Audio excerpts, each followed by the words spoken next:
Assalamualaikum warahmatullahi wabarakatuh. Perkenalkan, nama saya Hepri Dwi Candi. NPM saya 196400064. Saya dari reguler pagi 4B Banjarmasin. Dosen pengampu saya Adi Surya STMT. Mata kuliah pasang surut, sistem pengairan pasang surut untuk irigasi. Dan naik turun muka laut sebanding dengan gaya pembangkit pasang surut atau GPP Tide Generation Force, yaitu resilience, gaya tarik bulan, dan gaya sentrifugal. Teori ini berkaitan dengan hubungan antara laut, tiga massa air yang naik, bulan, dan matahari. Gaya pembangkit pasut ini akan menimbulkan air tinggi pada dua lokasi dan air rendah pada dua lokasi. Gross 1987. Teori pasut dinamik. Dinamik teori. Menurut teori dinamis, gaya pembangkit pasut menghasilkan gelombang pasut, tide wave, yang periodenya sebanding dengan gaya pembangkit pasut. Karena membentuknya gelombang, maka terdapat faktor yang perlu diperhitungkan selama GPP. Menurut Devon 1958, faktor-faktor tersebut adalah kedalaman perairan dan luas perairan, pengaruh rotasi bumi, gaya Coriolis, gesekan dasar rotasi bumi menyebabkan semua benda yang bergerak di permukaan bumi akan berubah arah, Coriolis effect. Di belahan bumi utara, benda membelok ke arah kanan, sedangkan di belahan bumi selatan, benda membelok ke kiri. Pengaruh ini tidak terjadi di ekuator, tetapi semakin meningkat sejalan dengan garis lintang dan mencapai maksimum pada kedua kutub. Besarnya juga bervariasi tergantung pada kecepatan pergerakan benda tersebut. Faktor penyebab terjadinya pasang surut. Faktor-faktor yang menyebabkan terjadinya pasang surut berdasarkan teori keseimbangan adalah rotasi bumi dan sumbunya, revolusi bulan terhadap matahari. Sedangkan berdasarkan teori dinamis adalah kedalaman dan luas perairan, pengaruh rotasi bumi, gaya Coriolis, dan gesekan dasar.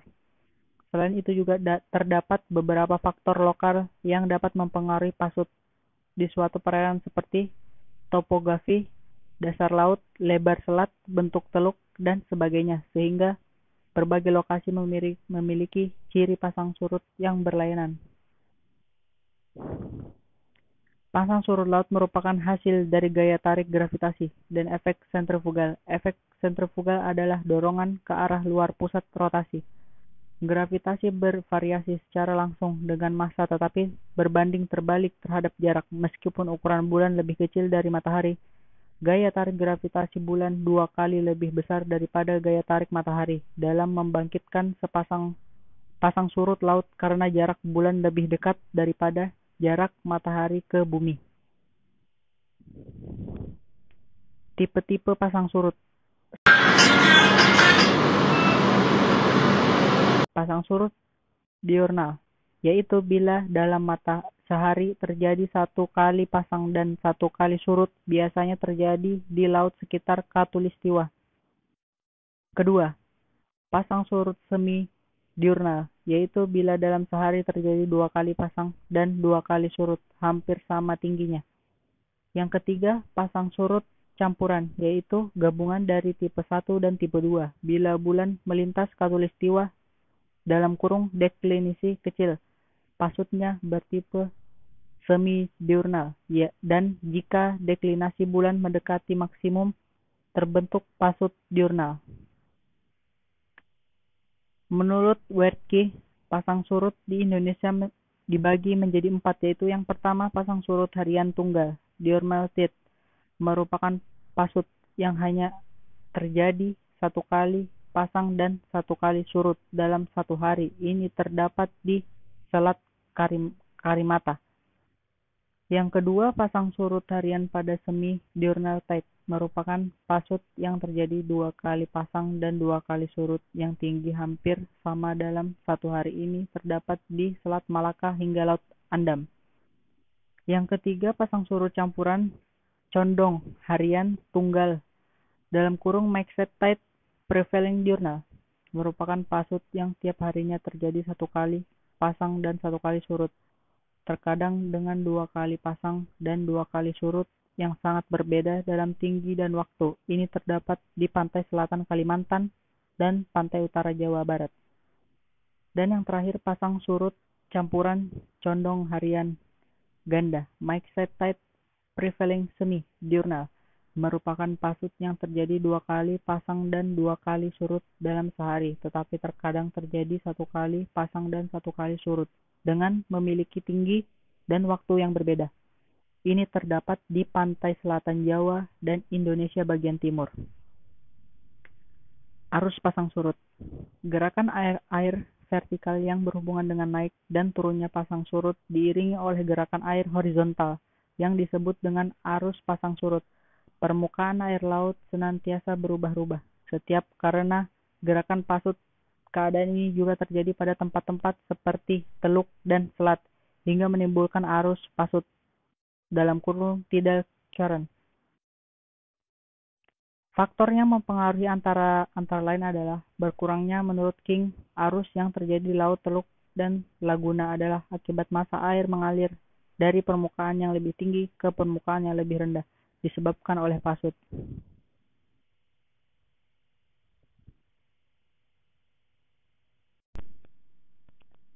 Pengairan pasang surut air laut. Pasang surut di perairan Indonesia.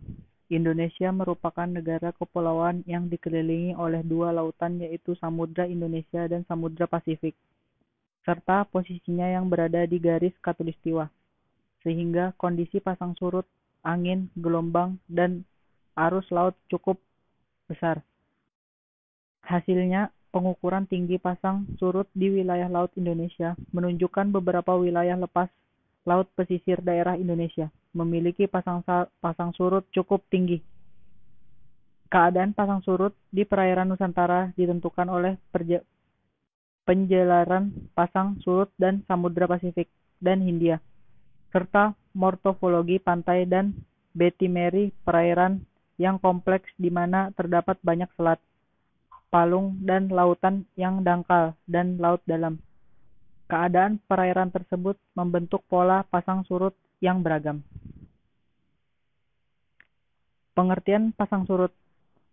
Menurut Pariwono, fenomena pasang surut diartikan sebagai naik turunnya muka laut secara berkala akibat adanya gaya tarik benda-benda angkasa, terutama matahari dan bulan, terhadap massa air di bumi. Sedangkan menurut Donkers, pasang dua surut laut merupakan suatu fenomena pergerakan naik turunnya permukaan air laut secara berkala yang diakibatkan oleh kombinasi gaya gravitasi dan gaya tarik-menarik dari benda-benda astronomis, terutama oleh matahari, bumi, dan bulan.